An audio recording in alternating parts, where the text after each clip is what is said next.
Kamusta po kayo lahat? Ito po yung old body na si Nurse Kaloy. Meron po akong isang critical reaction video tungkol dito sa endorsement ni Tatay Digong kay Philip Salvador na maging isa sa senatorial candidate nila ng PDP this coming midterm election sa 2025. Panoorin niyo po ang short video clip na aking ipapakita dahil huhusgahan nyo kung ito bang si Philip Salvador ay karapat-dapat na maging public servant, siya ba ay makabayan o maka-Duterte.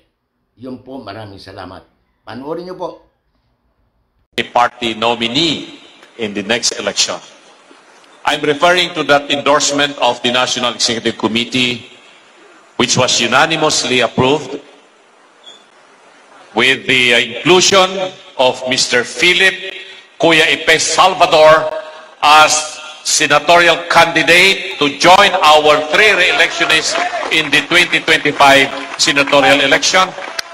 May I ask before Mr. Moderator, resolution be approved? First I'd like to acknowledge the reading of the resolution by our SecGen. Secretary, please. As mentioned by Secretary Lambino and as passed last March 20, 2024, Resolution number 34, entitled Nomination of Mr. Philip Salvador to be part of the PDP 2025 senatorial lineup be approved. I strongly second the resolution of the National Council for the inclusion of Mr. Philip Salvador for the 2025 senatorial election is being presented to this council for your approval. Any objection? Hearing none, may we request now, Mr. Moderator, may we request our candidate to be Mr. Philip Salvador to give us a few words.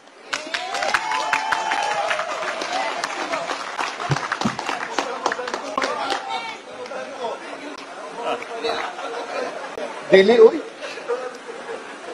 Mayong gabi, kanyang tanan. Magandang gabi po sa inyong lahat. Ang tagal ko pong hinintay ito. Yung sinasabi nyo, mahal nyo si PRRD. Ako, ibibigay ko ang buhay ko para sa kanya.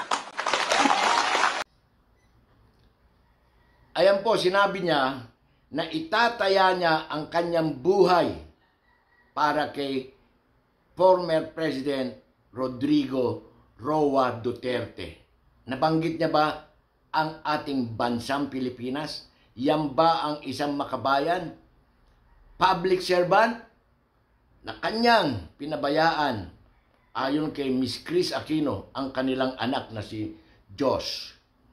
Katulad din siya ng isang senador dyan na public servant daw sila pero hinayaan ang kanilang sariling anak.